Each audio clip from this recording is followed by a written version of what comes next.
नमस्ते, आप सभी का स्वागत है। और आज आप सोच रहे होंगे कि बुधवार को लाइव कैसे हो रहा है, तो साहब मंज़र ही कुछ ऐसा है।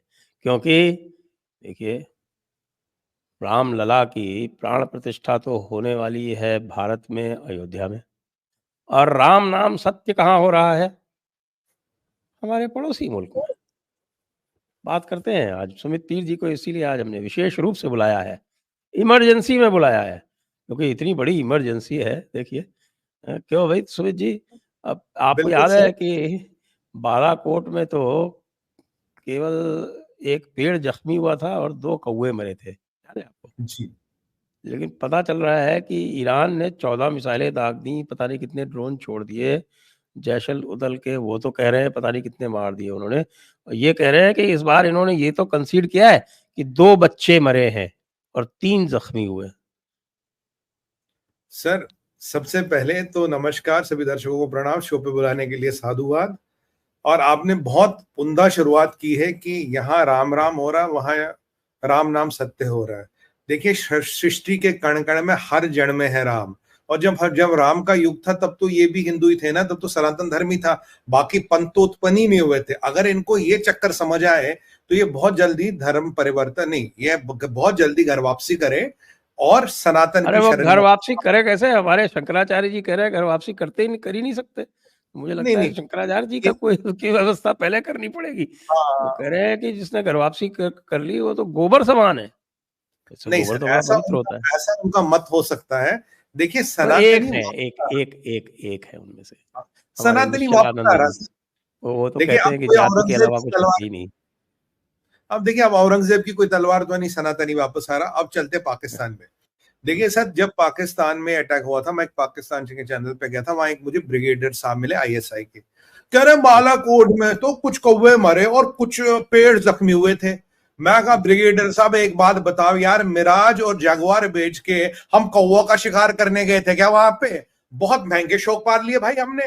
कौवों का शिकार करने बॉर्डर पार चले रहे थे, बहुत पैसे आ गए, बस बहुत अय्याशी है। जैगवार और मिसाइल और स्पाइस बॉम्ब बेच के कौवे मारते हैं। मैंने कहा, ये ब्रिगेडियर साहब कुछ कुछ खास नस्ल के कौवे होंगे, जरूर जहादी कौवे होंगे ये। अरे और साहब, उनमें तीतर-वीतर तो खा भी लेते हैं, कौवे तो खाए भी नहीं जाते। नहीं, उनमें से तो एक कौवा सर मसूद अजहर था, तब से दिखा ही नहीं। वो तो अभी उसका उन्होंने फाइल बंद कर दी जी, निपट गया। तो अभी जो इनकी हालत हुई है, ये वही पाकिस्तान है जिसने पीछे वीडियो निकाला, हम ईरान के साथ पर्शियन गल्फ में एक्सरसाइज करेंगे। ईरान हमारा भाई है। देखिए, शिया सुन्नी का झगड़ा है। कहानी शुरू होती है किंग सलमान के टाइम से, जब से ये जिहादी संगठन बना था। किंग सलमान और यूएई वाले पैसे देते थे, कहते बलूचिस्तान से घुस के इनके ईरान में हमला कर दो। 2010 की बात है, जो रिगी इनका, अब्दुल्लाह कुल रिगी शायद नाम था इसका, जो इनका सरगना था, उसको ईरान ने मारा। उसने बलूचिस्तान में संगठन खड़े किए, इनको काउंटर किया। अभी अमेरिका के कहने पे इन्होंने, जब कासिम सुलेमानी का वो मेमोरियल था, वहां इन्होंने इस संगठन को लेके बॉम्ब ब्लास्ट करवाया, क्योंकि इस संगठन का एक्सेस ईरान में है, अब भी ये सक्रिय है। तो ईरान ने क्या किया, परसों ईरान ने ये इराक में मिसाइलें दागी अमेरिकन एसेट्स पे। और उन्होंने कहा, हमने एक मोसाड का एक इंटेलिजेंस गैदरिंग जो अपरेटस था, उसको उड़ा दिया कुर्दिस्तान में। और जी, वहां पे एक ऑयल मर्चेंट है जो जराष्ट्रन था, उसके परिवार समेत मारा, क्योंकि वो यहूदियों के लिए काम कर रहा था। ये उन्होंने परसों का 1200 मील जाने वाली मिसाइलें उन्होंने दागी। अमेरिकन और इसराइल ने इसकी कंफर्मेशन नहीं की। कुर्द भी कुछ हाँ बता रहे, कुछ ना बता रहे। और कल कल की विडंबना देखिए संजय सर, ये जो कक्कड़ है, कक्कड़ मिल रहा था दिन में दावोस में ईरान के विदेश मंत्री से, हाथ मिला के फोटो खिंचा रहा था ऐसे। और शाम को क्या हुआ, आप देखिए पाकिस्तान का हाल देखिए। अमेरिका ने कह दिया तो इन्होंने भाई अपने जहाज ही छोड़ दिए। ये दिन में हाथ मिला के फोटो बनवा रहा था, ये देखो मेरी फोटो, ऐसे बंदर जैसी शक्ल है उसकी। और शाम को 15 मिसाइलें दाग दी, 10 ड्रोन दाग दिए। और मजे की बात है, पाकिस्तान से रॉकेट नहीं चला, एक पटाखा नहीं छूटा। मैं सबसे पहले पूछूंगा, ये जो एयर डिफेंस फेलियर कहां है? 4 लेयर एयर डिफेंस सिस्टम की बात करता था आसिम मुनीर, कहां है? अरे भाई मैंने तुझे कहा चाइनीज खिलौने नहीं चलते, नहीं चलते, नहीं चलते। दुकानदार भी कहता सुमित भाई चले तो चांद तक, नहीं तो रात तक, दुकान से उतरने के बाद कोई गारंटी नहीं है। मैं हमेशा कहता हूं सर, आपके लास्ट एपिसोड में भी कहा था, अगर आपको चाइनीज आर्सनल का लाइव डेमोन्स्ट्रेशन देख रहे हो तो पाकिस्तान में देखिए। HQ9 कहते थे चाइना ने हमें ये दिया, चाइना ने हमें वो फेल। दूसरा पॉइंट, 2 दिन पहले इन्होंने एक वीडियो बनाया, पाकिस्तान एयरफोर्स मॉडर्नाइज हो गई है, दुनिया में कोई भी थ्रेट दे सकते, मॉडर्नाइजेशन, ISPR का प्रोपेगेंडा चला। ये जो इनका जंग फाइटर अंडर 18 है, GF-17, वो तो उड़ा ही नहीं, F-16 तो वैसे नहीं उड़ते। तीसरी बात, जब ये काम हुआ तो तुम्हारा आसिम मुनीर कहां था? मुल्ला मुनीर वो कहां मिस्त्री का काम कर रहा था? नदीम अंजुम की इंटेलिजेंस कहां गई थी? मिलिट्री इंटेलिजेंस कही गई थी? कहां तक कोयटा का कोर कमांडर जो ईरानियों से तस्करी के 300 करोड़ रुपए महीना लेता था और मुनीर तक हफ्ता पहुंचाता था? कहां है पाकिस्तान का स्पाइस सैटेलाइट? तुमने कहा हमारे पास स्पाइस सैटेलाइट है, सैटेलाइट सर्वेलेंस है, IP सर्वेलेंस है, नेटवर्क सर्वेलेंस है, इंटेलिजेंस है, कहां है वो सक्षम ISI? मतलब तुम्हारा पड़ोसी जो तुम्हारे प्रधानमंत्री से दिन भर हाथ मिलाता है, शाम को आके तुम्हें ठोक जाता है। और ये मत कहना हाय अल्लाह काफिरों ने क्या किया, यहाँ दोनों ही मुसलमान है। यहाँ काफिरों ने कुछ नहीं किया भाई, हमने कुछ नहीं किया, दोनों ही मुसलमान है। हाँ शिया सुन्नी हो, शिया सुन्नी का झगड़ा है, 1400 साल पुराना झगड़ा, मानते ये वो मुसलमान डायलॉग है ना, मुसलमान अरे वो एक जी। फिल्म थी ना हंगामा, उसका एक हाँ डायलॉग है ना, ये हाँ। सारी तो मंदिर का घंटा है, कोई भी आके बजा जाता है। कभी काफिर बजा गए, कभी अफगान बजा गए, कभी TTP वाले बजा गए, कभी तालिबान बजा गए, कभी ईरानी बजा गए, कोई भी आके सर बजा जाता है। तो ये जो है सर वो बिल्कुल सही बात है कि अब ये राम नाम सत्य की ओर जा रहे हैं। जैसे जैसे हम राम राम राम राम राम राम बोलते जा रहे हैं, राम रामे रामेति रमे रामे मनोरमे तत्नाम सहस्रतुल्यम राम नाम वरानने, ऐसे आप बोलेंगे तो वहाँ इसका जो आता है इम्पैक्ट, वहाँ उसकी गूंज आती है, गूंज उसकी गूंज आती है, इको क्या आती है, राम गुड। नाम सत्य है, राम नाम सत्य है।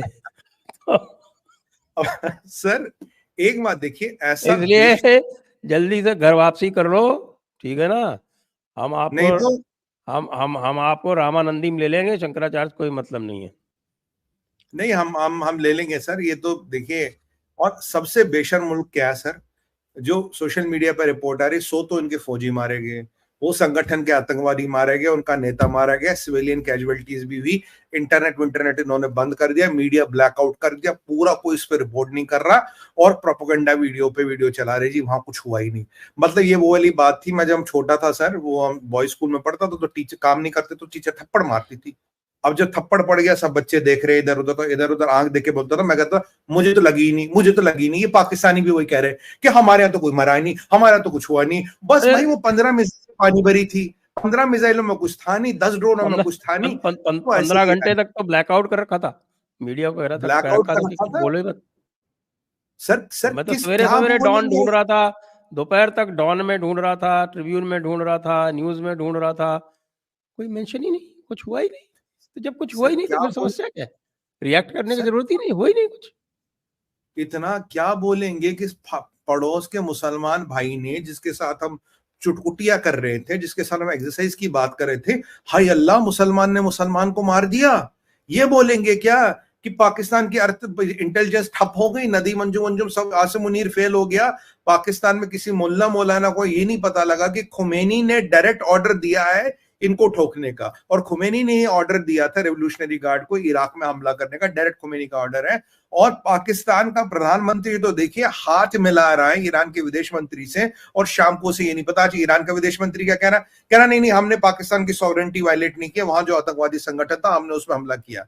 भाई अगर सॉवरेंटी वायलेट नहीं हुई, तुमने उनका एम्बेसडर वापस क्यों किया, अपना एम्बेसडर क्यों बुलाया? तो मतलब सवाल तो ये है, तो तुम कल उनसे हाथ क्यों मिला रहे थे? ये जो तुम हमास और हिजबुल्लाह की ट्रेनिंग कराते हो चित्राल में, ये जो KPK में पैराग्लाइडिंग का कोर्स करवा रहे थे, और ये जो हथियारों की तस्करी चाइना, नॉर्थ कोरिया, पाकिस्तान और ईरान के थ्रू वहां तुम ये हमास को पहुंचा रहे थे, तब तो तुम्हारी बड़ी मित्र था, तब तो बड़ा जहाद हो रहा था, तब तो बड़ी मित्रता हो रही थी। अब ये अचानक क्या हो गया? क्या ऐसी दुखती रग छेड़ दी? खुमैनी की सेंटेनरी पे पाकिस्तानियों ने अमेरिकन के कहने पे धमाका कराया।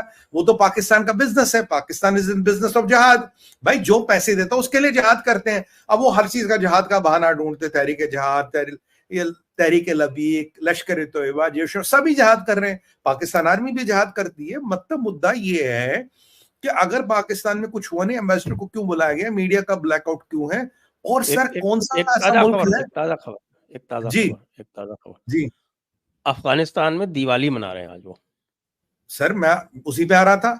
अफगानिस्तान के जो तालिबान है उन्होंने समर्थन किया, और मैं आपको बताऊं अभी जिनके मामा बन रहे थे ना हिजबुल्लाह और हमास वालों के, उन्होंने भी समर्थन किया। अच्छा है, कह रहा ठोको पाकिस्तान को।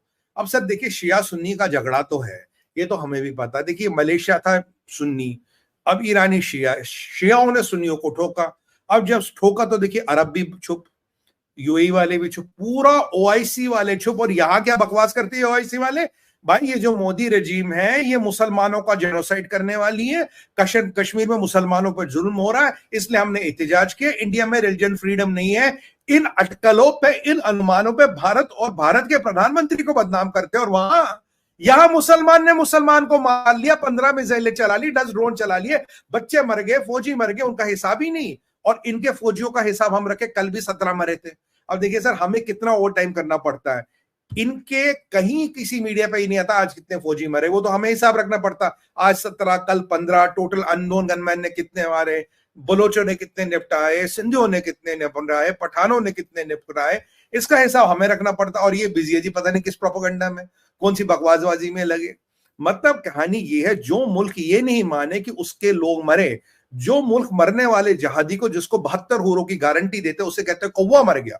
मैंने ब्रिगेडियर साहब को कहा, मैंने कहा ब्रिगेडियर साहब आप जहादियों को कौवा कह रहे हो, मतलब जिनको हमने 72 हूरों की गारंटी दी, आज आप उनको कौवा कह रहे हो। मतलब जब तक जिंदा है तब तक जहादी है, मर गया तो कौवा। और मरा तो कोई मरा ही नहीं। अब देखिए लास्ट टाइम जो बालाकोट में मरे थे, उनको नीलम बहली में इन्होंने दफनाया, वहां सब कुछ सपाट के फिर बोला देखो जी इंटरनेशनल मीडिया आज भी कवर अप किया। पर ये जो पाकिस्तान की नपुंसक निकम्मी आर्मी है, जहां 15-15 मिसाइलें गिरती है सर, क्या बात एक कर रहे हैं आप, जंगजू आर्मी है। सर वो तो फेसबुक पे है ना खाली। लास्ट टाइम आपने देखा ना, घोड़े पे गए थे जहाद करने, पता नहीं अब तक पहुंचे गाजा या नहीं पहुंचे, घोड़े पे निकले थे कुछ लोग जहाद करने। ये गाजी गजनी लोग, ये गजनवी के वंशज, और ऐसी मार, मतलब शियाओं ने इनको इतना पीट दिया, मतलब शियाओं से इतना डर गए। अब देखिए सर पाकिस्तान क्या करेगा, रावलपिंडी में मीटिंग हुई, कोई कंक्लूजन नहीं हुआ। क्यों? देखिए मैं आपको बताता हूं, पेट्रोल की तस्करी कहां से होती है? ईरान से। जो बॉर्डर से 2 नंबर से सामान आता कहां से था? ईरान से। गाड़ी यूके में चोरी होगी, अमेरिका में चोरी होगी, कहां मिलेगी? चमन बॉर्डर पे। चमन बॉर्डर से कहां आएगी? पाकिस्तान। और कोर कमांडर को 300 करोड़ का हफ्ता चाहिए जो मुनीर को हिस्सा जाता है। ये सारा प्रकरण चल रहा है। और अब पाकिस्तान क्या करेगा? वो तो हमें चाइना ने कह दिया वरना हम इनकी ईंट से बैंड बजाते। कहां गया तुम्हारा nuclear bomb? 5th largest populace country, सबसे बड़ी Islamic Republic with nuclear bomb. कहां है न्यूक्लियर बम? अरे तुम्हारी हैसियत तो कुछ भी नहीं रही यार। जैसे ही इजराइल जाके ये सीरिया वीरिया को ठोक देता है, इजराइल ने आके तुम्हें ठोक दिया। तुम इससे बड़े बनाना रिपब्लिक क्या हो सकते हो? ये तो मुशर्रफ ने खुद कहा था तुम बनाना रिपब्लिक नहीं हो, पर मुझे लगता है मुशर्रफ गलत था। तुम बनाना रिपब्लिक हो, कोई भी अड़ोसी पड़ोसी आके तुम्हारे 15 मिसाइलें दाग देता है यार। बालाकोट हमने किया तो तब तुम्हारे कुरैशी कह रहा था पसीने छूट रहे थे, बाजवा के पैर कांप रहे थे, और इमरान खान तो हिल रहा था, कह रहा अभिनंदन को दे दो नहीं तो भारत ठोक देगा आके। वो कयामत की रात वाली किताब भी जारी हुई है। तो आज बताओ, आज क्या बहाना है? अबे नपुंसको, अब नहीं लड़ोगे?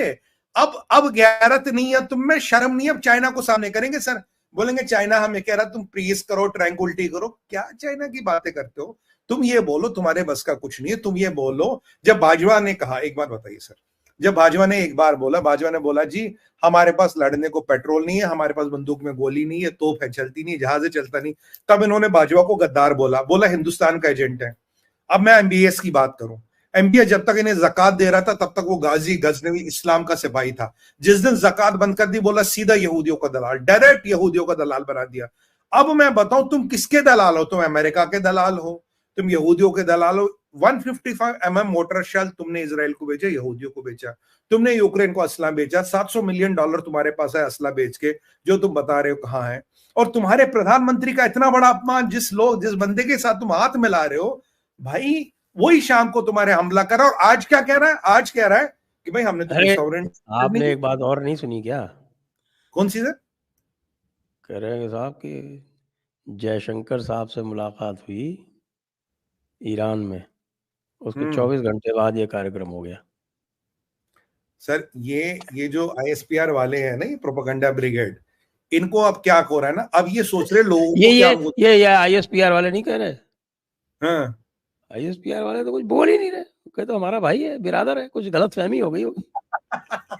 कुछ हुआ ही नहीं, मिसाइल आई नहीं। वो तो दिवाली के रॉकेट, मिसाइल आई नहीं तो एम्बेसडर क्यों विड्रॉ कर लिया इधर से, क्यों एक्सपेल कर दिवाली के दिया? रॉकेट, दिवाली के पटाखे थे सर, कुछ दिवाली के पटाखे हमारा तो एम्बेसडर इन्होंने एक्सपेल कर दिया था 370 हटाने के लिए। पर सर ये तो अभी भी कह रहे हैं कि भाई कोई बात नहीं है, तो हमने ऐसे ही बुलाया है, ऐसे ही वापस भेजा है, पप्पियां झप्पियां अच्छा, जारी हैं, कोई बात नहीं। हम कहेंगे कि भाई तुम इस तरह से मत मारो, चाहो तो हम अपना पिछवाड़ा सामने कर देते हैं, पिछवाड़े पे एक लाठी मार लो। अब वैसे भी इनको हम कह रहे हैं हमें नवाबी शौक पुराने हैं, पाकिस्तान वाले कहेंगे इनको नवाबी शौक है, तो कि ये देखो हुजूर हुजूर तोहफो कबूल करो, बच्चाबाजी भी तो आती है सर, बच्चाबाजी के भी कह रहा हूं, तो कहेंगे हुजूर तोहफो कबूल करो। सर एक बार बताइए, तशरीफ हाजिर है, तोहफो कबूल करो। सर एक बात बताइए, क्या रही पाकिस्तानी आर्मी की वक़्त, क्या रही पाकिस्तान की वक़्त, क्या रही इस्लामी बॉम्ब की वक़्त, क्या रही बिगेस्ट आर्मी की वक़्त? मतलब कोई भी आना कह रहा आके ठोक जाता। देखिए अब ईरान ने ठोक दिया, हमने हमने एयर स्ट्राइक कर दी, हमने सर्जिकल स्ट्राइक कर ली, तहरीक जिहाद पाकिस्तान ठोक देता, तहरीक तालिबान ठोक देता पाकिस्तान, तहरीक तालिबान अफगानिस्तान ठोक देता। मतलब कोई भी आके ठोक के निकल जाता। ये तो मतलब वही वाली बात होगी कि कोई भी हाँ मारो और निकल जाओ, और फिर हम बयान देंगे, GHQ में मीटिंग करेंगे। मतलब क्या हालत है सर इस मुल्क की, आप खुद सोचिए। ये आर्मी अपने आप को गजवाए हिंद का सिपाही बोलते हैं। कहते हैं, क्या कहते थे, अगर कहीं भी इस्लाम खतरे में होगा पाकिस्तान की आर्मी लड़ेगी, पाकिस्तान का न्यूक्लियर बम उसका जवाब देगा। भाई तुम्हारे यहाँ तो खुद पड़ोसी आके तुम्हें ठोक जाते हैं, तुम्हें जवाब नहीं बनता। क्या आज मुंह दिखाएंगे आप? सर पता क्या सोच रहे हैं बहाना क्या बनाए, कैसे बोले हम लड़ेंगे नहीं, कैसे बोलेंगे इस्लाम के इंटरेस्ट में हम नहीं लड़ेंगे, कैसे ये बयान देंगे कि यार हाँ लड़ना इस्लाम के मतलब इंटरेस्ट में नहीं है और हम उम्मा के लिए नहीं लड़ रहे। मैं आज पूछ रहा हूँ OIC वालों को सांप क्यों सूख गया संजय सर? हम पे तो मैं आपको बता सकता हूँ, मेरी तरफ से सलाह है कि कहते हैं कि भाई देखिए अभी क्या है कि 2 दिन बाद जुम्मा है, तो इसलिए हम नहीं लड़ेंगे। और उसके 2 दिन बाद संडे है, इंटरनेशनल हॉलिडे, इसलिए हम नहीं लड़ेंगे। उसके बाद देखेंगे, मंडे को विचार करेंगे, मंडे को GHQ में विचार करेंगे। फिर पता लगा सालन में नमक कम था और बिरयानी में मीट गला नहीं था, इसलिए मूड नहीं हुआ लड़ने का, और चाइना का फोन आ गया भाई लड़ना मत, वरना गधों की सप्लाई रुक जाएगी और जो गधे के बाल है हम इनका इंपोर्ट करना बंद कर देंगे। तो चाइना ने हमें रोक दिया, वरना तो हम ईंट से ईंट बजा देते थे। पर सर कहीं ये रीजन तो नहीं जो चाइनीज माल ये लाते ना उस पर ये पेंट करते गाजनवी, गाजी, तुर्कमान, ये मान वो मान, पता लगा वो चले ही नहीं। आपने तो देखा पीछे इंटरनेशनल मीडिया में भी आया, चाइना के रॉकेटों में पानी भरा है। वो पानी भरी रॉकेटें इनको तो नहीं दी थी, कल जला रहे थे उसका फ्यूज, पता लगा जली नहीं। तो भाई वो मतलब बता दो पाकिस्तानियों क्या हो गया। तो बाजवा की बात तुम्हें आज भी चुभ रही है। जब बाजवा ने बोला हम नहीं लड़ सकते, हमीद गुल को मिर्ची लग गई। हमीद गुल कह रहा नहीं बाजवा ऐसे कैसे कह सकते। अब गुल साहब कहाँ हो, ये देखो ये देखो, ईरान ने 15 मिसाइलें ठोक दी यार, हमने 1 दर्जन जहाज अंदर भेज दिए। तुम्हें कोई गैरत है, तुम्हें कोई शर्म है? मतलब तुम अब फौजी, अब देखिए मैंने इसका एनालिसिस किया, ये बाजवा कहां था, बाजवा नहीं ये आसिम मुनीर कहां था। आपको पता संजय सर, अभी इन्होंने रेगिस्तान में जमीन ली, कुछ हजार एकड़, कुछ लाख एकड़। तो मुझे मेरे सोर्सों ने मुझे बताया ये जो नदीम अंजुम था और ये जो क्या मिस्त्री मुनीर था और ये जो कोर कमांडर वगैरह थे, ये वहां गोभी उगा रहे थे, ये खेती पर गए थे, मतलब हल जोत रहे थे रेगिस्तान में, गोभी उगाने की प्रैक्टिस कर रहे थे। इतने में ईरान आके ठोक गया। अब ईरान को सोचना चाहिए यार, ये आसिम मुनीर अभी गोभी उगा रहा है, अभी ना ठोके ना बाद में परमिशन लेके ठोके इसको। क्या सर इनका, मैं तो मतलब एयर डिफेंस के नाम पे क्या है। लास्ट टाइम हमसे गलती से ब्रह्मोस छूट गई, वहां गई, इनका वो था ISPR, ब्रह्मोस ऐसे आई, फिर यहां गई, फिर यहां गई, 2 मिनट 76 सेकंड वो हमारे एयर स्पेस में थी। तब मैं इनके एक चैनल पे जाता था, मैंने कहा यार एक बात बताओ, ये तो $100 का चाइनीज रडार भी ट्रैक करेगा मिसाइल कहां कहां गई, तुमने 2 मिनट 76 सेकंड किया क्या? What did you do to intercept it? या वेट कर रहे थे जब खड्डा होगा तब पता लगेगा कितनी बड़ी मिसाइल आई थी?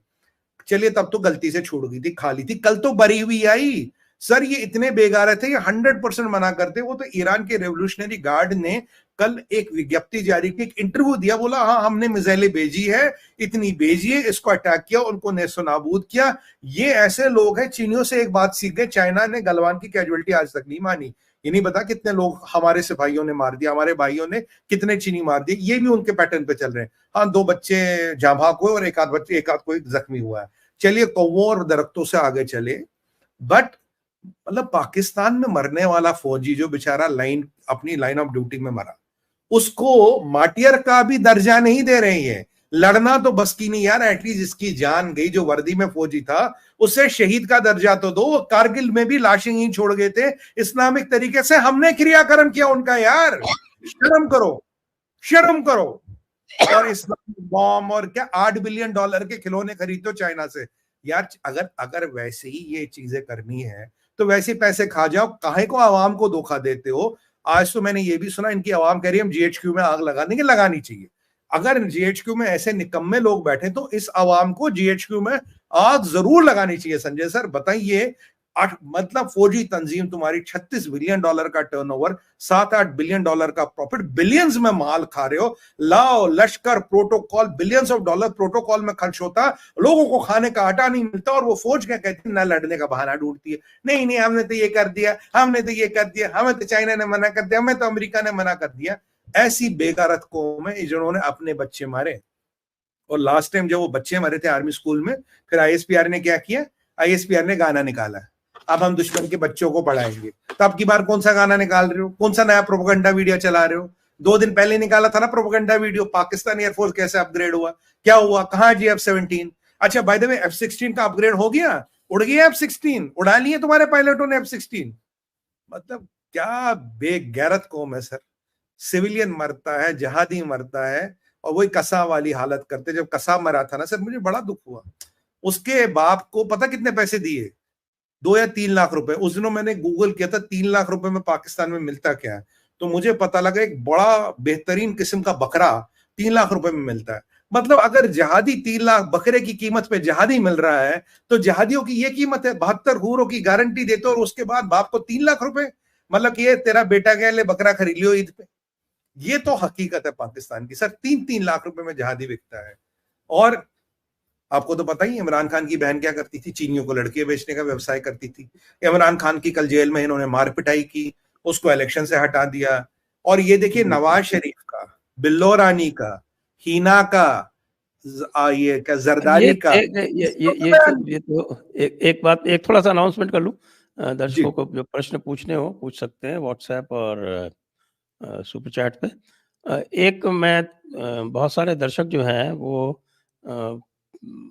बात कर रहे हैं, मेरी जो पुस्तक है all religions are not the same, उसकी जो साइंड कॉपीज थी, उसका लोगों ने बहुतों ने ऑर्डर दे रखा है, और ये कंप्लेंट है कि भाई वो डिस्पैच नहीं हुई, रिसीव नहीं हुई। उसका कारण मैं बता देता हूँ। 2 हफ्ते से ऑर्डर हमने प्लेस कर रखा था, तो गरुड़ ने कॉपीज आज ही डिलीवर की हैं हमारे यहाँ शाम को। जी तो जो भी लोग all religions are not the same की साइंड कॉपीज की प्रतीक्षा कर रहे हैं, उनके लिए मैं निवेदन कर दूं कि कल साइन होकर डिस्पैच हो जाएंगी कॉपीज। तो आप लोग जो हैं इस पे क्षमा करें देरी के लिए, लेकिन देरी हमें स्टॉक नहीं मिला इस कारण हुई है। कल मैं बैठ के 2 घंटे सारी पुस्तकें साइन करूंगा और आपको वो डिस्पैच हो जाएंगी। और बाकी लोग जो हैं वैसे लेना चाहते हैं तो अमेज़न पर सीधे उपलब्ध है, और इस समय उस पर कंसेशन भी चल रहा है 30%। तो वो आज की डेट में कंसेशन है, आप देख लें, तुरंत ऑर्डर कर दें, 30% कंसेशन है। कल रहेगा कि नहीं रहेगा मैं नहीं कह सकता। यह है बहुत प्रसिद्ध पुस्तक all religions are not the same. अवश्य लें और रिव्यू भी लिखें अमेज़न पर। हमारा अपना मर्चेंडाइज स्टोर आप लोग अवश्य विजिट करें। यहाँ पर आपको बहुत सारी नए ऑप्शंस मिल रहे हैं। ये देखिए, ये है 4 कलर्स में मंदिर वहीं बनाया है, और इधर है 4 कलर्स में अयोध्या, काशी, मथुरा, और साथ में और भी हैं आपके पास टी शर्ट ऑप्शंस। इधर है आपका शिव तांडव और इधर है ओम। जी एक बात और जो देखने में आ रही है सुमित जी, जी कि यूएस कंफ्यूज हो गया और उसको लग रहा है कि ये ईरान कर क्या रहा है। ये जी हमारे बेसेस को इराक में मार रहा है और इसके पास जो मिसाइल्स हैं वो इजराइल तक भी पहुंच सकती हैं। उधर वो हुसीस को एक्टिवेट कर रखा है। इसका करेक्ट प्रोनाउंसिएशन हुसी या हाउसी है? ये हम हुसी कह हाउसी, लेते हैं। हम तो सी वो हूती जो भी वो कहते टी जो टीएच है ना, वो TH is pronounced as S. तो ये हुसीस को उधर एक्टिवेट कर रखा है इसने, ईरान ने, और इधर पाकिस्तान को मार दिया। अब पाकिस्तान बेचारा अमेरिका का और चीन का दोनों के प्रोटेक्शन में होते हुए भी मार खा रहा है। बहुत बुरा हुआ, बहुत बुरा हुआ सर। बेसिकली जो अमेरिकन गेम प्लान था वो ऐसे था कि अमेरिका तंग आ गया है। देखिए अभी करीब 200 से ज्यादा वॉरशिप्स गल्फ ऑफ ईडन और रेड सी में आ गए हैं, इंक्लूडिंग सबमरीन्स एंड ऑल। अब अगर आप ये परसों का स्ट्राइक देखें 1200 किलोमीटर वाला, तो ईरान ये बता रहा हमारे पास रेंज है इजराइल तक को हिट करने की, हमारे रेंज में तुम्हारे सारे नेवल एसेट्स है। बट वो गलती अगर ईरान करेगा तो यूएस उसको इवेपोरेट कर देगा। ये ईरान को समझना पड़ेगा। और ये चिंता का विषय ये है, ये स्ट्राइक डायरेक्टली खुमैनी ने ऑर्डर की है।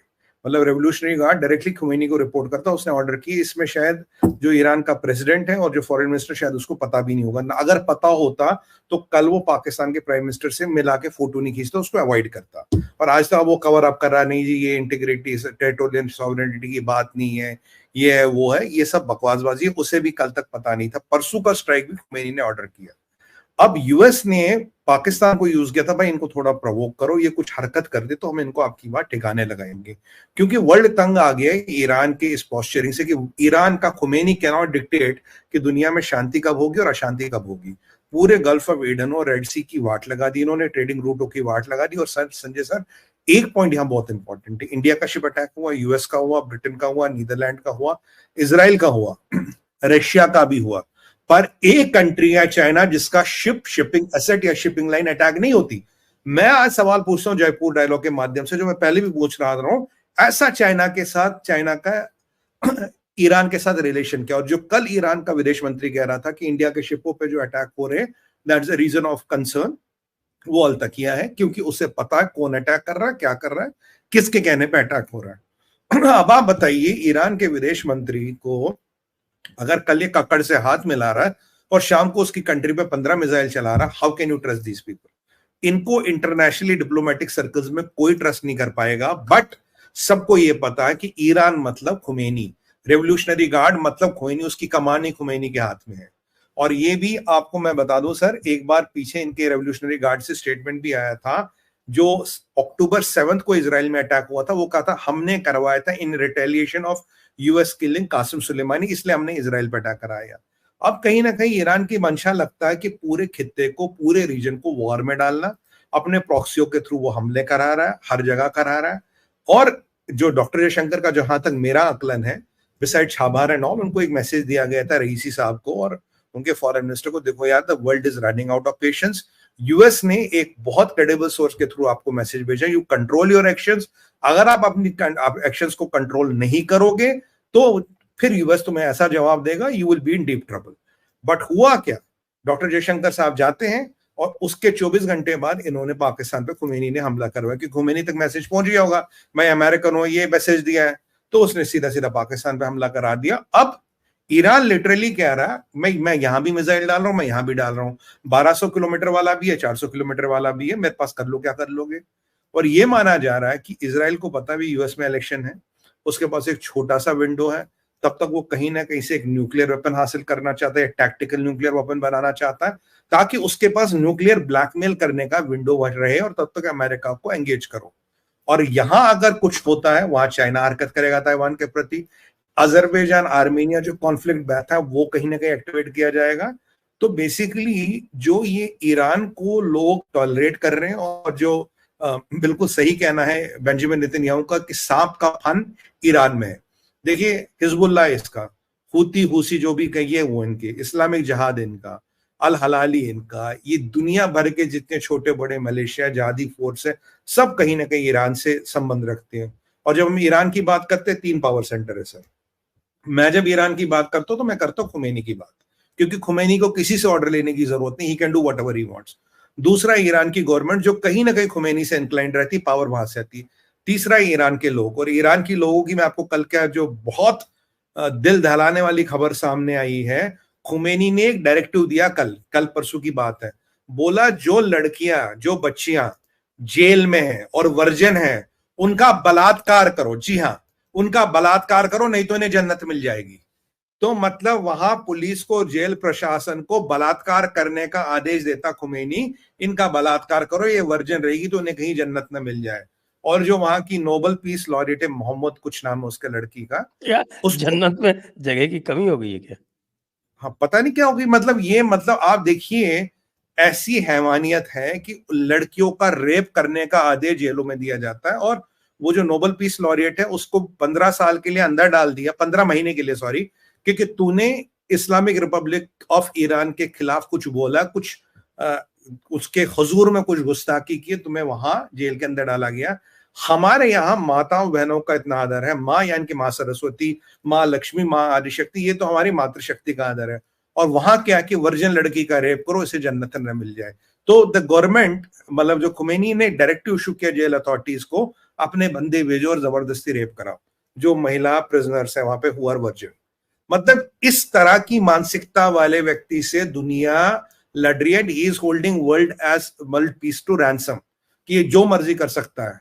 अगर इसके पास इतनी पावर है, आप सोचिए सर, एक मुल्ला है जिसके पास 1200, 1500, 2000 मील की मिसाइलों का स्विच है और उससे किसी से परमिशन लेने की जरूरत नहीं है।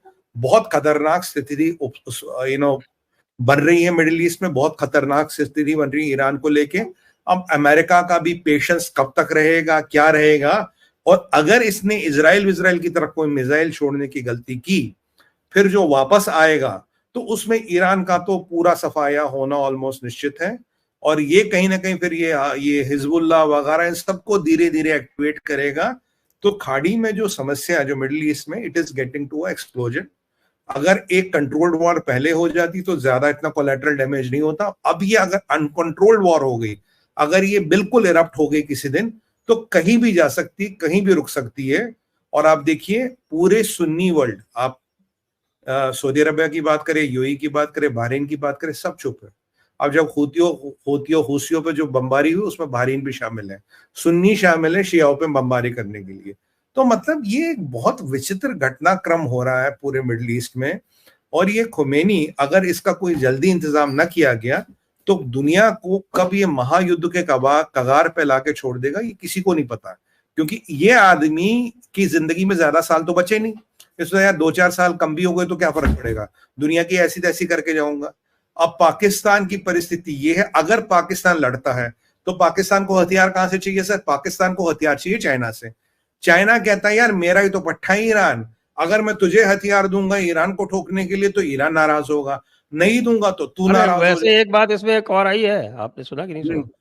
जी, चाइना ने दोनों से शांति की अपील की है। तभी तो कह रहा हूं, वो इसीलिए तो कर रहा सर। वो कह रहा तुम दोनों मेरे पट्टे हो, मेरे दोनों मुर्गे अगर आपस में लड़ेंगे तो मैं किसके थ्रू काम कराऊंगा। देखिए चाइना ने दोनों गंदगी वाला काम तो इनको ही आउटसोर्स कर रखा है, रेड जहाज, एक शिया है एक सुन्नी है, दोनों से काम करवाता है, दोनों को पैसे फेंकता और खेल देखता है। और ईरान को खड़ा करने में आज मैं सवाल पूछता हूं जयपुर डायलॉग के माध्यम से, क्या जवाब देगा बराक हुसैन ओबामा? हुसैन मियां जवाब देंगे आज, जिसने इनका सारा तेल खोल दिया, सारा हिसाब किताब खोल दिया, सारे सैंक्शन हटा दिए। $4 बिलियन से जो इनका हिसाब किताब फॉरेन एक्सचेंज रिजर्व था $80 बिलियन पे ला दिया। सुधर गया ईरान, हो गई ईरान से ट्रीटी, आ गई वर्ल्ड पीस ईरान से। आज ईरान के हौसले इतने बढ़ गए हैं कि पड़ोसी पाकिस्तान में, पड़ोसी मुसलमान कंट्री को भी ठोकने की हिम्मत रखता है। सर ऐसे में अगर उसने सऊदियों पर अटैक कर दिया तो, कतर पे कर लिया या कहीं और गया, इन पे यूएई पे कर लिया, बहरीन पे कर लिया, कौन गारंटी लेगा उसकी? ओबामा गारंटी लेगा उसकी? क्योंकि कहीं ना कहीं आप मुल्लाओं के हाथ में पावर दे रहे हो। और ये मुल्लाओं को आप जानते हैं, जब जहाद दिखता तो उन्हें वैसे कुछ नहीं दिखता। और वैसे अगर ये खुमैनी निपट भी जाता तो 2-4 साल ही तो बचे इसकी जिंदगी के। 72 हूरों वाला लॉजिक इसके लिए बहुत टेम्पटिंग है कि भाई मुझे 72 हूरें मिल जाएंगी। सर बहुत डेंजरस सिचुएशन बन रही है पूरे मिडिल ईस्ट में, बहुत डेंजरस सिचुएशन बन रही है वर्ल्ड में, क्योंकि mad people are controlling power. ये आप सोचिए, a person can order a missile strike on his own and the president of the country doesn't know, foreign minister of the country doesn't know. ये हकीकत है। आज Iran का foreign minister कुछ भी कहता है, उसे नहीं पता। और कहीं ना कहीं अगर ईरान में बात करनी है तो वो खुमैनी सी करनी पड़ेगी।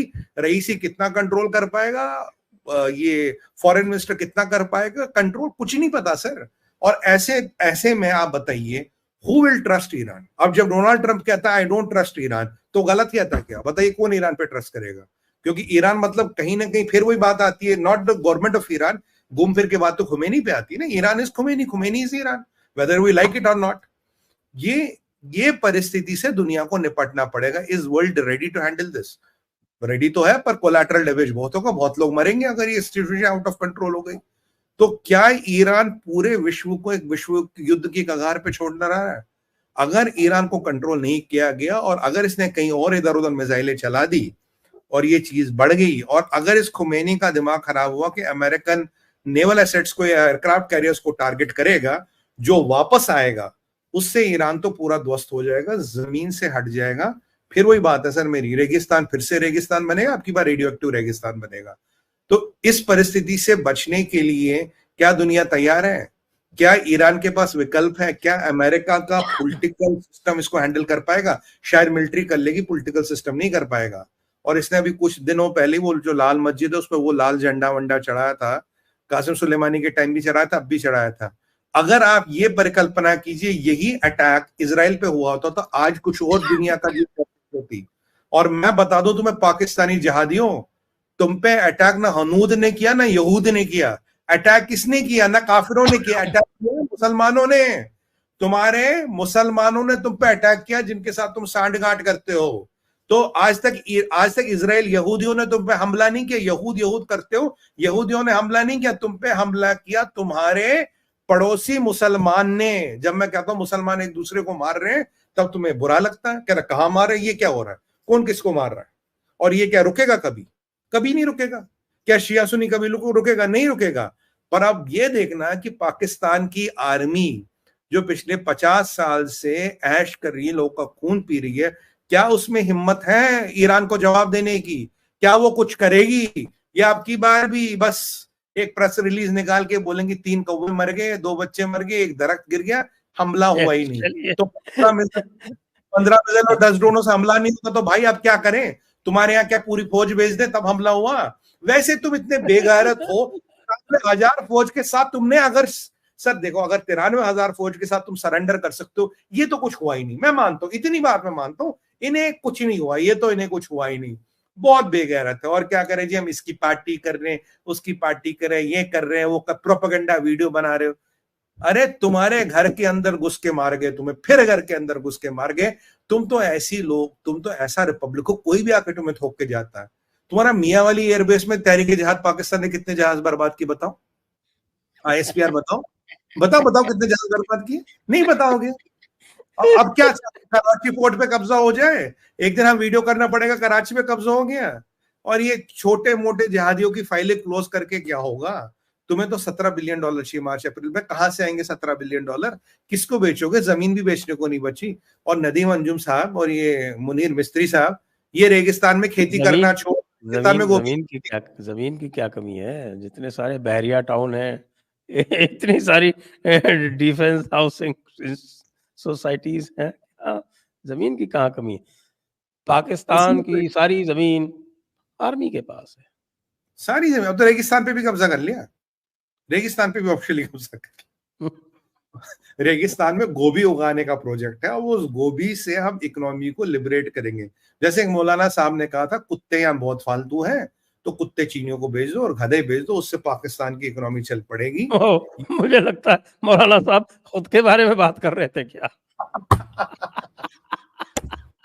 वैसे भी पार्टीशन के टाइम से सारे उनसे ज्यादा फालतू कोई भी नहीं है। वो तो धरती पे बोझ है, ये जो मुल्ला मिलिट्री नेक्सस है, तो धरती पे बोझ। कुछ अपने आप को बेहतर नाम दे सकते थे, अपने आप को कुत्ता क्यों कह रहे हैं? नहीं, गधा भी कह रहे थे सर। वैसे भी पार्टीशन के टाइम सारे गधे वहां निकल गए सारे गधों ने मिलके ऐसी अपनी हालत कर दी है। मतलब सर आप बताइए, कोई भी तहरीक जिहाद पाकिस्तान कोई नहीं जानता कि 5-7 जहाज उड़ा जाता है। एयरबेस में हमला हो जाता है इनकी, इनके फौजी मारे जाते। कौन सी ऐसी कौम होगी जो अपने मरे हुए सिपाही को कम से कम सलामी तो दे, बोल तो दो यार भाई ये खुदा का बंदा मुल्क के लिए लड़ते लड़ते शहीद हुआ। पाकिस्तान की आर्मी क्या कर रहे हो, किन के लिए लड़ रहे हो, किन मतलब परस्त लोगों के लिए लड़ रहे हो। इमरान खान की जेल में पिटाई कर देते हो, उसका सिंबल छीन लेते हो, कोई बात नहीं। नवाज शरीफ को लाते, क्यों मियां नवाज शरीफ आपसे एक स्टेटमेंट नहीं बनता? जरदारी साहब एक स्टेटमेंट नहीं बनता? बिल्लो रानी तुम तो बहुत ठुमके मारती थी, स्टेटमेंट दो। ये हिबान रब्बानी खार एक स्टेटमेंट दो। कोई पाकिस्तान में ऐसा मतलब अपना मतलब बाप का बेटा नहीं है, बेटी नहीं, जो एक स्टेटमेंट दे दे, हाँ जी हमारे हमला हुआ, ऐसे इतने लोग मरे, हमारी आर्मी नाकामयाब हो गई। इतना डर लगता आर्मी से, इतने डरते हो आईएसआई से, आईएसपीआर से। नाकामियों को मत छुपाओ, लोगों के बारे में सोचो, मुल्क का मुस्तकबिल सोचो। 4 करोड़ बच्चे तुम्हारे स्कूल नहीं जाते।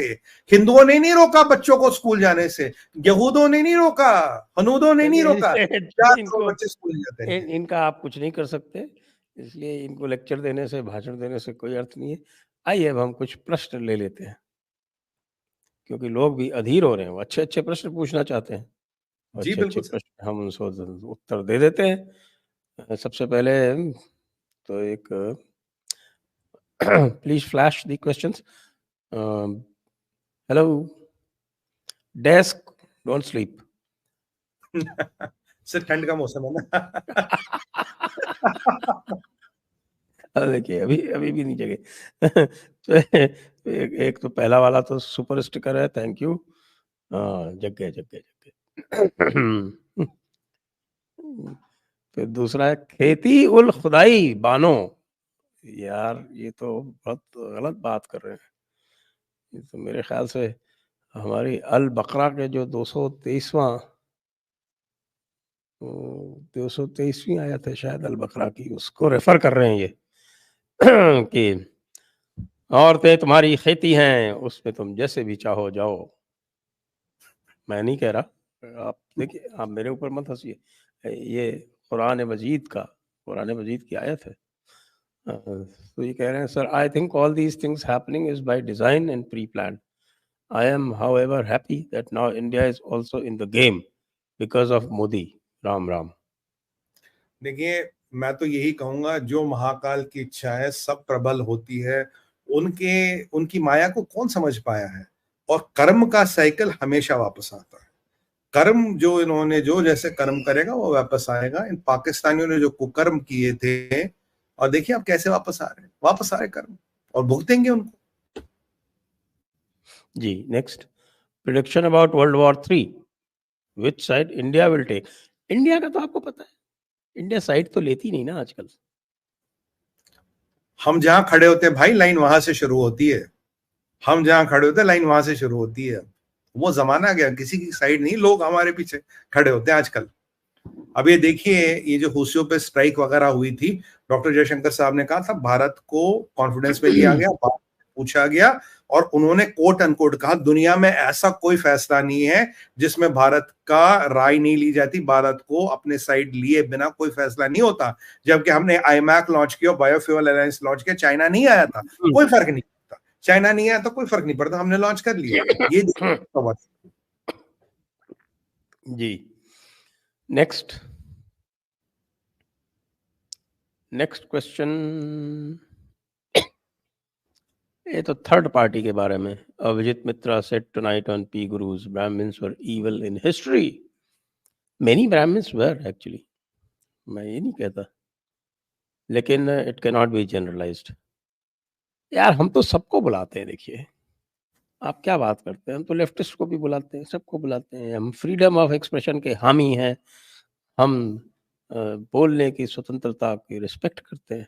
आपके बोलने पे भी रोक नहीं लगाते मिस्टर जेबी। आप जरा, आप जो प्रश्न पूछते हैं उनकी भी हिस्ट्री देखें, आपके बोलने में कभी रोक नहीं लगाई, तो हम किसी के बोलने पे क्यों रोक लगाएं? उनका जो व्यू है उसको हम यदि पसंद नहीं करेंगे तो उसको हम काउंटर करेंगे, सिंपल सी बात है। उनका पर्सनल विचार हो सकता है ऐसा, but that is personal not विचार हो सकता है, और पर्सनल। वो स्वयं ब्राह्मण है, अय्यर है भाई। उनका पर्सनल विचार ऐसा हो सकता है, बट दैट डजंट मीन कि भाई वो हर एक पे फिट होता है। भाई डेमोक्रेसी विचार कोई लेकिन भी रख सकता अब सही बात बताऊं कि जो इस वक्त समय जो है ना, हमारे पुरी के जो शंकराचार्य जी, पूज्य श्री निश्चलानंद जी सरस्वती जो है ना, वो जिस तरह का घृणित जातिवाद फैला रहे हैं ना, उसके कारण तो ब्राह्मणों को ये आक्षेप झेलना ही पड़ेगा। तो ब्राह्मणों को भी चाहिए कि निश्चलानंद सरस्वती जी का प्रतिकार करें। उन्होंने जिस प्रकार से वर्णाश्रम धर्म को बाय बर्थ परिभाषित कर रखा है, उसका यदि आप प्रतिकार नहीं करेंगे तो उनके दोष में आप भी भागी बनेंगे। इतनी सीधी सी बात है। तो उदाहरण आपके सामने है। आपका एक शंकराचार्य जो है वो घोर जातिवादी है, संकीर्ण विचारधारा का है, दम्भी है, एक अहंकारी है। आप उसको कहते हैं कि ना ना ना ना ना, शंकराचार्य जी को कुछ मत कहो, वो तो पोप है। ये नया कॉन्सेप्ट आ गया सनातन धर्म में कि वो पोप हो गए। तो यदि आप करेंगे तो फिर आप भी उसके भागी बनेंगे, यही कह सकता हूँ। तो इसी के साथ आज का बहुत ही मनोरंजक सेशन हम समाप्त करेंगे। आप सभी को बहुत बहुत धन्यवाद, और सुमित पीर जी को भी बहुत बहुत धन्यवाद। जय हिंद, जय भारत, वंदे मातरम, जय श्री राम। संजय सर, आपको सभी दर्शकों को बहुत बहुत साधुवाद। भारत माता की जय, वंदे मातरम, और हमेशा की तरह हर हर हर हर हर महादेव। हमारा अपना मर्चेंडाइज स्टोर आप लोग अवश्य विजिट करें। यहाँ पर आपको बहुत सारी नए ऑप्शंस मिल रहे हैं। ये देखिए, ये है 4 कलर्स में मंदिर वहीं बनाया है, और इधर है 4 कलर्स में अयोध्या, काशी, मथुरा, और साथ में और भी हैं आपके पास टी शर्ट ऑप्शंस। इधर है